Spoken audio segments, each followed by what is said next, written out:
بسم اللہ الرحمن الرحیم۔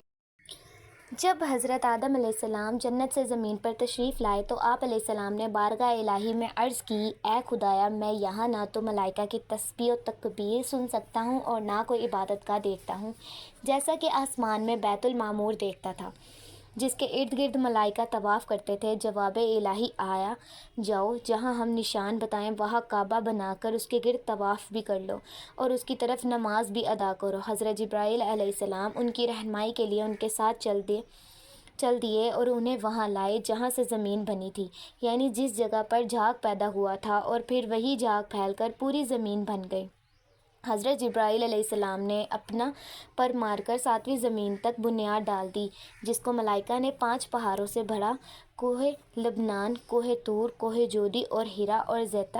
بنیاد بھر کر چاروں طرف کی دیواریں اٹھا دیں۔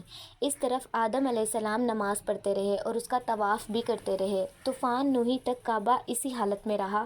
اس وقت یہ عمارت تو آسمان پر اٹھا لی گئی اور یہ کعبہ کی جگہ اونچے ٹیلے کی طرح رہ گئی، مگر لوگ پھر بھی یہاں آتے تھے اور آ کر دعائیں مانگتے تھے۔ پھر ابراہیم کے زمانے تک کعبہ اسی حالت میں رہا۔ جب حضرت اسماعیل علیہ السلام اور بی بی ہاجرہ اس میدان میں آ کر ٹھہرے اور ان کی وجہ سے یہاں کچھ آبادی ہو گئی، تب حضرت ہاجرہ کے انتقال کے بعد حضرت ابراہیم علیہ السلام کو حکم ہوا کہ اسماعیل علیہ السلام کو ساتھ لے کر یہاں عمارت کعبہ بنائیں۔ اس کی نشانی اس طرح بنائی گئی کہ ایک بادل کا ٹکڑا بھیجا گیا تاکہ اس کے سائے سے کعبے کی حد مقرر کر لی جائے۔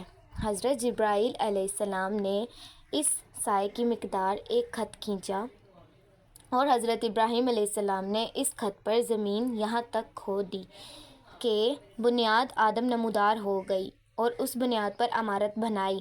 اس وقت یہ کعبہ مستطیل کی شکل تھا۔ حضرت ابراہیم علیہ السلام نے کعبے کے اندر ایک تغار سا بنایا جو مثل خزانہ تھا، تاکہ کعبہ کے لیے جو نذرانے یا تحفے آئیں اس میں رکھے جائیں۔ اس کے 2 دروازے تھے، ایک اندر آنے والا اور دوسرا باہر نکلنے والا۔ کعبہ بنانے والے خلیل تھے اور ان کو غار اور پتھر اٹھا کر دینے والے اسماعیل، اور اس میں 3 پہاڑوں کے پتھر لگائے گئے۔ ابراہیم علیہ السلام سے پہلے کسی نے یہاں عمارت نہ بنائی تھی، مگر آپ کے بعد کئی بار اس کی تعمیر و مرمت کی گئی اور اس میں حالات کے مطابق کئی تبدیلیاں کی گئیں۔ مثلاً اونچائی کر دی گئی، دروازے 2 کی بجائے 1 کر دیا، لیکن کعبہ اسی رقبے پر تعمیر کیا گیا۔